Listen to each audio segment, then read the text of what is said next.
وعلی اللہ فتوکلوا، اور اللہ پر بھروسہ کرو، ان کنتم مومنین، اگر ہو تم ایمان والے۔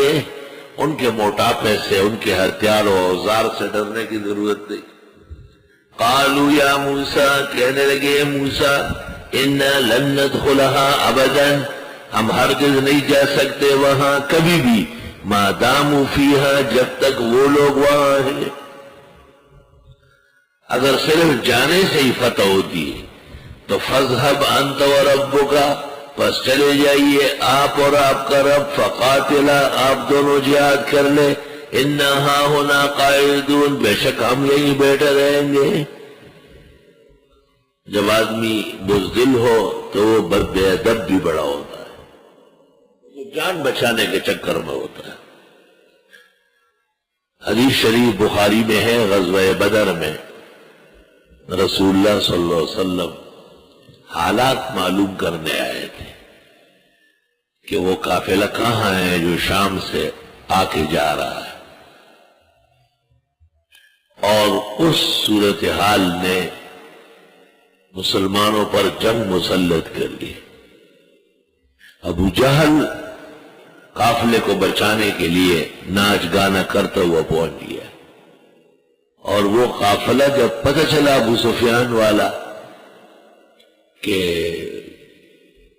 اب ہماری مدد کے لیے مکے سے لاؤ لشکر نکلا ہے، وہ بھی واپس آ گیا، تو مسلمان بالکل نرغے میں آ گئے۔ چاروں طرف مشرکین، 1000 کی تعداد مسلح، درمیان میں 313 نہتے افراد۔ تو حضرت نے کہا اشیروا الیہ، بخاری میں مشورہ دے، ہم تو جنگ کرنے نہیں آئے تھے۔ اللہ اکبر و کبیرہ۔ اس دوران مقداد بن الاسود نے کھڑے ہو کر تقریر کی، اور وہ تقریر کیا تھی؟ ایسی تقریر ہے کہ عبداللہ ابن مسعود کہتے ہیں مقداد میری ساری زندگی کی نیکیاں لے، وہ تقریر دے۔ وہ تقریر کیا ہے؟ اسلام کے فتوحات سے بھری ہوئی ہے۔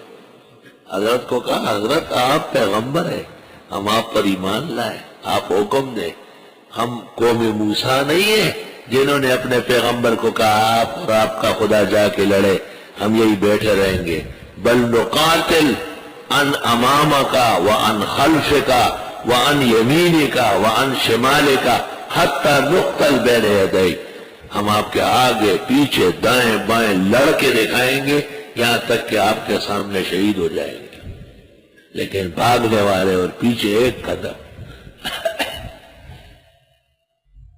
ہٹنے والے نہیں ہیں، نہ آپ کو تنہا چھوڑنے والے ہیں۔ بخاری شریف میں ہے مقداد کی تقریر سن کر فاستنار وجہہ وسر، اور بڑے خوش ہوئے، چہرے مبارک جو تھا کھل گیا۔ اور ایک روایت میں آپ نے کہا مقداد کی تقریر کے دوران مسلمانوں کی مدد پر مشتمل فرشتے نازل ہو رہے تھے اور میں دیکھ رہا تھا۔ اس سے پتہ چلتا ہے کہ بعض تقریریں بھی خالص خدائی تقریریں ہوتی ہیں،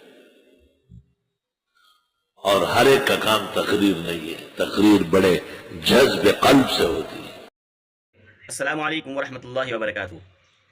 محترم ناظرین اکرام، مفتی ظفر علی خان صاحب کی ویڈیو دیکھنے کے لیے اور سننے کے لیے، ان کے بیانات کو سننے کے لیے ہمارے چینل کو سبسکرائب ضرور کر لیں۔